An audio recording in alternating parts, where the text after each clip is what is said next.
आप सबका हृदय से स्वागत करते हैं।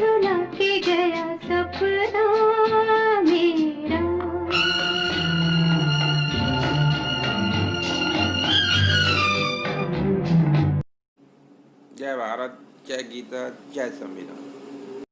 दोस्तों, 35 दिनों का जो गतिरोध था किसान और सरकार के बीच में, आज 35 दिनों बाद जो बात हुई है उसके ग्राउंड जीरो की रिपोर्ट एक बहादुर निर्भीक पत्रकार आदरणीय अजीत अंजुम जी की ग्राउंड जीरो की रिपोर्ट राकेश टिकैत के साथ आप देखिए, समझिए सरकार का फैसला और ग्राउंड जीरो की सच्चाई, किसानों के साथ न्याय कितना वाजिब है, कितना जरूरी है। क्या आपकी आत्मा नहीं कहती? क्या सत्ता में आना आतंकी बनने का संकेत है? क्या सत्ता में आते ही आतंक इतना हावी हो जाए कि मानवता और इंसानियत हैवानियत में बदल जाए? नहीं, एक शैतान ही ऐसा हो सकता है। एक भारतीय खून ऐसा कभी नहीं हो सकता। भारत का डीएनए इस तरह का राक्षस कभी नहीं बन सकता। न वो अंग्रेज बन सकता, न वो बाबर बन सकता। हम भारतीय थे, भारतीय हैं, और भारत का डीएनए अपने आप चमकता है। राकेश टिकैत साहब की उनकी दरिया दिली, उनका पुरुषार्थ, उनका धैर्य, उनका साहस भारतीय लोकतंत्र की पहचान है। वो खुशबू है भारत की, जो गांव को किसान तो कमजोर समझा जाता था, आज उन कमजोर किसानों ने, बहुत चंद किसानों ने, जो अंग्रेज कहती कि कुछ चंद किसान हैं,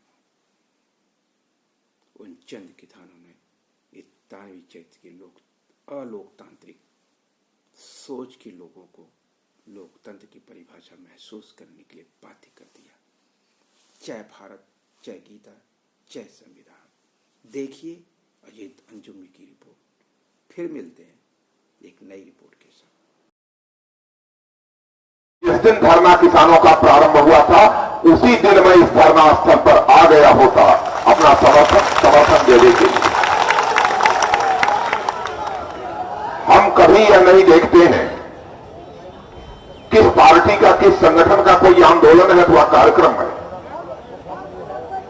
हमारी नजर यदि देखती है तो केवल देखती है जहां पर भी से हिंदुस्तान में किसान बैठा होगा, तो यह नहीं देखना चाहिए कि वह कहां है, किस संगठन से जुड़ा है, किस पार्टी से जुड़ा है। सदैव उस स्थान पर राजनाथ सिंह हाजिर होने की कोशिश। किसान यूनियन के नेता प्रवक्ता राकेश टिकैत उन नेताओं में शामिल हैं जिनकी बैठक भारत सरकार के मंत्रियों से हुई है। कृषि मंत्री नरेंद्र तोमर, पीयूष गोयल और मंत्रियों की उस समिति से जिनकी जिम्मेदारी है किसान नेताओं से बात करें। 7वें दौर की बातचीत थी। राकेश टिकैत बातचीत के बाद हमारे साथ हैं। इनसे समझूंगा कि उस बातचीत से जो नतीजे निकले, क्या उसे नतीजा माना जाए या इस बैठक को फिर से बेनतीजा माना जाए। अगली तारीख मुकर्रर है 4 जनवरी, आज से ठीक 5 दिन बाद। इस 5 दिन में क्या होगा और उस 5 दिन के बाद क्या होगा, पहले ये बताइए कि आज की बैठक को क्या माना जाए। कुछ नतीजा निकला या बेनतीजा है? नहीं, नतीजे निकले हैं।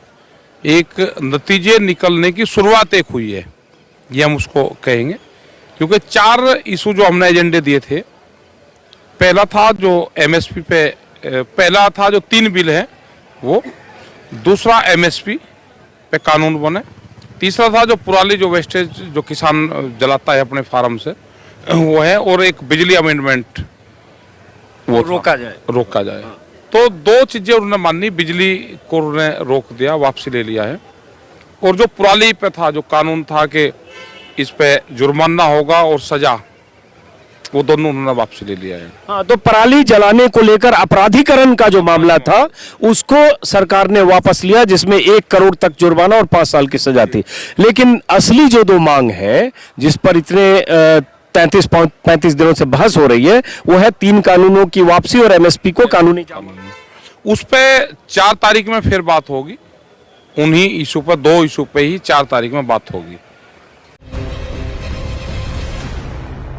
किसानों को दूसरा डर है कि कृषि बिल अगर लागू हुआ तो पूरा का पूरा एफसीआई अडानी के हाथों में आ जाएगा।